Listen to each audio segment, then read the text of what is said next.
like what we think about and what we dwell on Mm-hmm. and the story that we tell ourselves in our own minds and our own hearts about ourselves, about reality. You know, when we fall into this sort of victim mode, we're telling ourselves the world is out to get us, you know, everything is against me. I'm a victim of my circumstances or of that person's actions or whatever. And that's a voice, that's a story that when we fall into that, and I've done it, when we fall into that trap of telling ourselves we're the victim, man, we just tell it over and over and over and over. And we listen to that voice, our own condemning, you know, voice. Or, you know, in like an athletic metaphor, you know, I can't do that. I can't do that.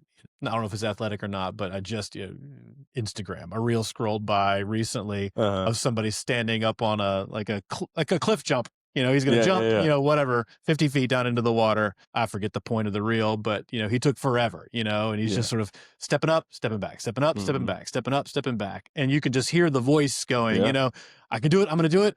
I can't do it. I can't do it. I'm going to do it. I'm going to do it. I can't do it. I can't do it. Right. So I'm going to hypothesize that, you know, some extraordinarily high percentage of the voices that we listen to are our own in our own heads.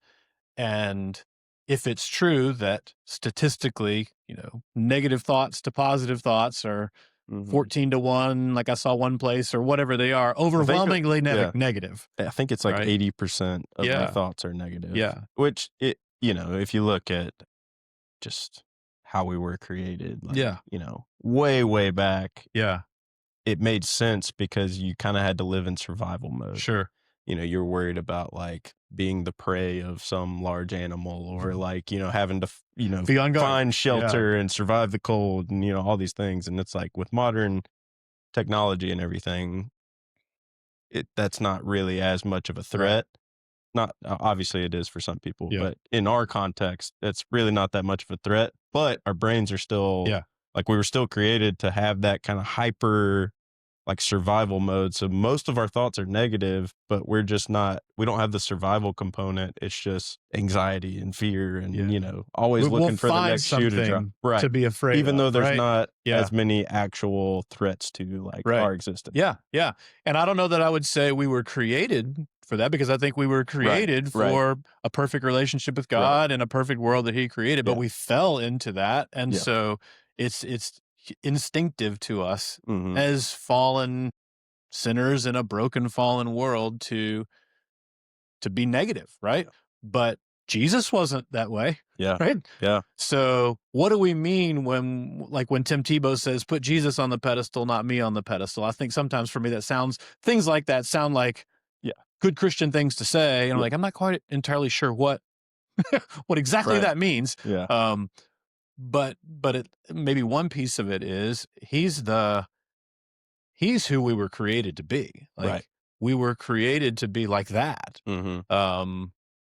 Without the negative self-talk, the negative self-voices, not governed and sort of trapped in that. Enslaved to it. Right. So when he came and made a way for us to be free of all of that negative self-talk, and it's not just self-talk, but it's the reality of death objectively. You know, he's the one and only who died, but then was resurrected, right? So he, you know, inwardly was free of the insecurities and fears and negative voices, and outwardly was free of the power of death, because, you know, the biblical phrase, death couldn't hold him, you know? And he says, no one will take my life from me, but I will willingly lay it down. Yeah. Because it doesn't rightfully possess. There you go. He is not. Yeah. Yeah. He didn't have to die. Yes. He laid down his life. Yeah. So yeah, that's certainly, if we're talking about the pedestal, he's capable of handling all of the things that make us afraid. Including the ultimate thing of death. Yeah. And so that's redemption, right?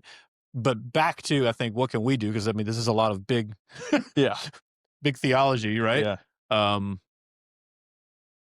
the stories that we tell, the voices that we hear, Psalm 107 concludes with an invitation to heed the works of the Lord and to ponder what he has done. And I think that's what we're doing. Like we're pondering together what the gospel is, that when Jesus came,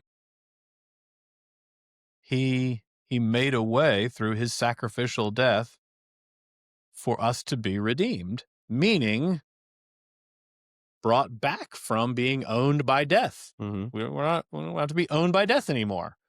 And that's both a future reality, a future hope, a future confidence, and a present way of living.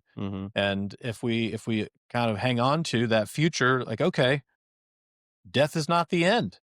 That's really only the beginning of really fully experiencing who we were created to be. And that's coming, and it's very certain because Jesus has already walked that path. He's been resurrected. People for 2,000 years have been trying to prove it wrong, and nobody has. So we can confidently rest in our secure future hope. And because of that, as we ponder it, as we meditate on it, as we listen to the voice of truth, I think we're able to overcome a lot of those fears and anxieties that cause things to go sideways for us now.